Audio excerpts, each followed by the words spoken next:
Sio, saya Ale dan ini Bicara Saham.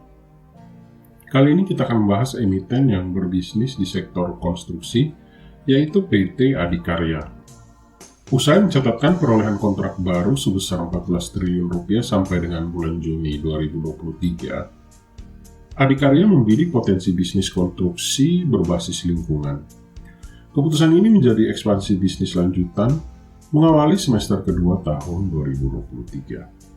Sebagai informasi, sampai dengan Juni 2023, Adikarya mencatatkan perolehan kontrak baru sebesar 14 triliun rupiah atau tumbuh sebesar 20% dibandingkan dengan periode yang sama di tahun sebelumnya yang bernilai 11,7 triliun rupiah.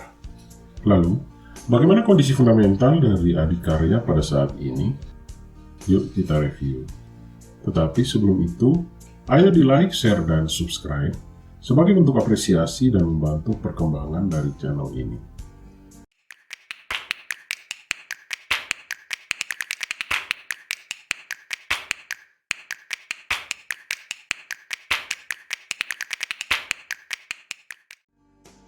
Kontribusi per lini bisnis perolehan kontrak baru sampai dengan Juni 2023 didominasi oleh lini engineering dan construction sebesar 92%, properti sebesar 3%, dan sisanya merupakan lini bisnis yang lain.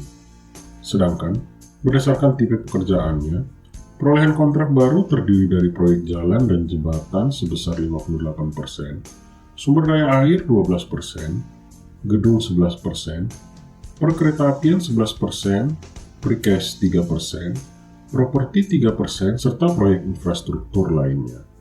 Beberapa kontrak baru yang didapatkan oleh Adikarya sampai dengan Juni 2023 antara lain proyek perkeretaapian North-South Commuter Railway CPS01 di Filipina, Bendungan Cibeet di Jawa Barat, hingga jalan tol akses Partimban.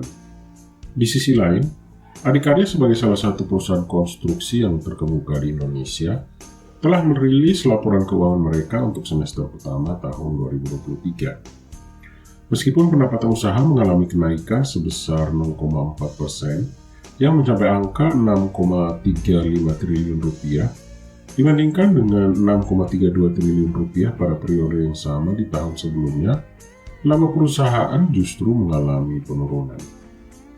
Dalam rincian yang lebih mendalam, pendapatan dari sektor teknik dan konstruksi mengalami penurunan menjadi 5,1 triliun rupiah dari nilai sebelumnya sebesar 5,2 triliun rupiah.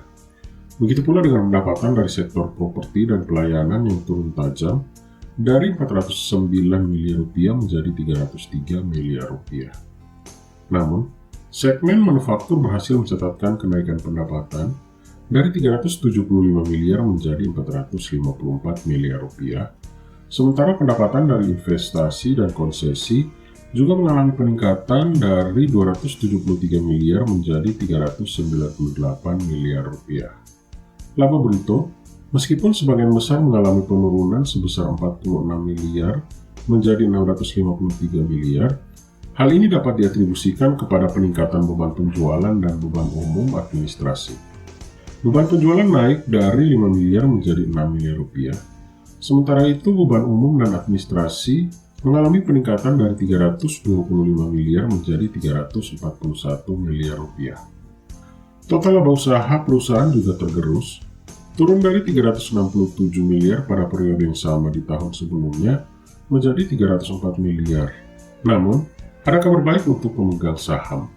Karena laba yang dapat diatribusikan kepada pemilik entitas induk mengalami peningkatan dari 10 miliar rupiah menjadi 12 miliar rupiah pada semester pertama tahun 2023. Kemudian, catatan yang menarik adalah penurunan nilai aset perusahaan sebesar 641 miliar pada bulan Juni 2023 dengan total nilai mencapai 39,3 triliun dibandingkan dengan 39,9 triliun pada akhir Desember 2022. Di sisi lain, ekuitas perusahaan mengalami peningkatan menjadi 8,9 triliun pada bulan Juni dari angka sebelumnya sebesar 8,8 triliun pada Desember 2022. Sementara itu, liabilitas dari perusahaan berhasil berkurang dari 31,1 triliun pada bulan Desember 2022 menjadi 30,4 triliun pada bulan Juni 2023. Dalam hal arus kas, perusahaan mencatatkan penggunaan arus kas sebesar 1,1 triliun pada semester pertama tahun 2023. Hal ini mengakibatkan penurunan nilai arus kas sebesar 857 miliar sampai dengan akhir Juni 2023. Tinjauan atas laporan keuangan ini menunjukkan adanya tantangan dan peluang yang dihadapi oleh Adikarya dalam menghadapi dinamika bisnis pada saat ini. Penurunan laba usaha dan arus kas yang signifikan perlu diperhatikan secara serius oleh para pemangku kepentingan perusahaan. Akhirnya, bagaimana pendapat Anda semua mengenai emiten Adikarya? Tulis di kolom komentar.